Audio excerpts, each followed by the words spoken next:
Dick Van Dyke, who has remained in the public eye, a bigger star than ever. Is He this, won. He won the Tony. is this his first show?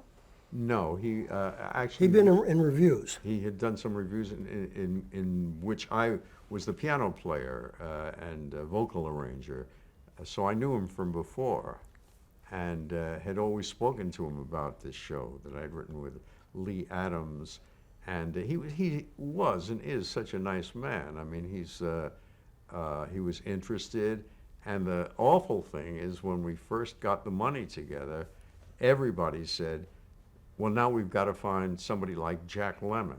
Oh, what about Jack Lemmon?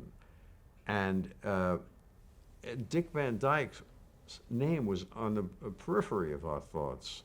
I knew him. We all thought he would be terrific, but we thought, we'd never done a show. We need Jack Lemmon. Need a star. We need a star.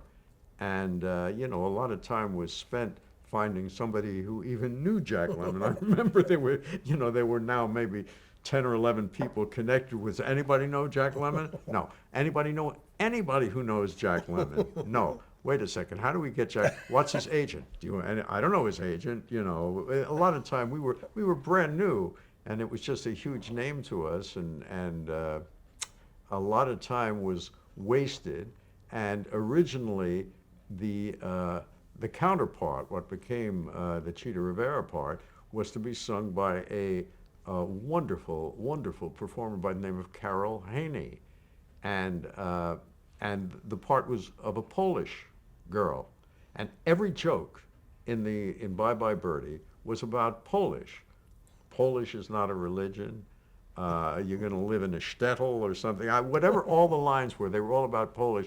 And then Carol got sick, and we tried others too. We tried Edie Gourmet, who got pregnant, and somebody and I do not remember who said it, so anybody can take the credit for it. I thought maybe it was me, but somebody said, because Chita had been in Shoestring Review, and I was the musical director, and I will take credit for this, I gave her all the songs. I mean, she came in to be a dancer, so I knew her well and loved her. And somebody suggested, what about Chita?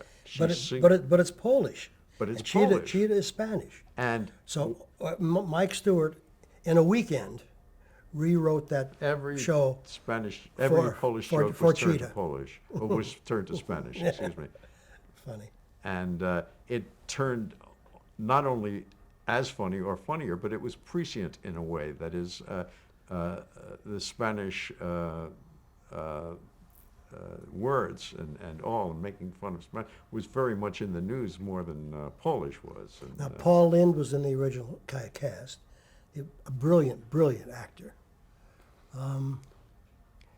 The mother in the original Birdie was Kay Medford. Kay Medford, who couldn't sing, so we could not write the song we wanted to write for the mother near the end of the show.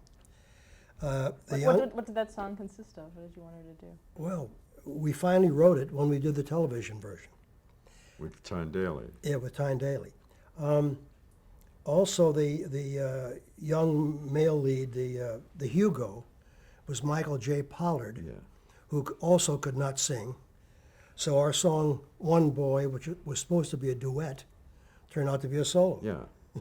And that's a funny story, because Michael Pollard is a really strange young man. Well, a strange man now, but at the time, and I met him in the men's room, and Gower had seen him in a play, and he said, "That's an interesting." Gower said, "We got to have that face on the stage." Yeah. But he can't sing. We got to have him. No, we did. He said, "Find out if he can sing." No, because he told me we were standing next to each other at a urinal, and I turned to him and said, "Look, my name is Charles Strauss. I have a new musical." He edged away from me a little bit. This is true. I mean, it sounds like, but it's because I've told this many times, but it's absolutely true. And I said, "Do you sing?" And he said, "Yeah." And I said, "Well, what's your voice like?" And he said, "I sound just like Frank Sinatra." And I said, "Well, that's great." I said, "Could you come in and audition for myself and Mr. Adams and Mr. Champion? And it's a new show." And He said, yeah, when, where, and I fixed it up, and he came in, and he couldn't sing a note. It was just, He had it was, absolutely no sense of rhythm either.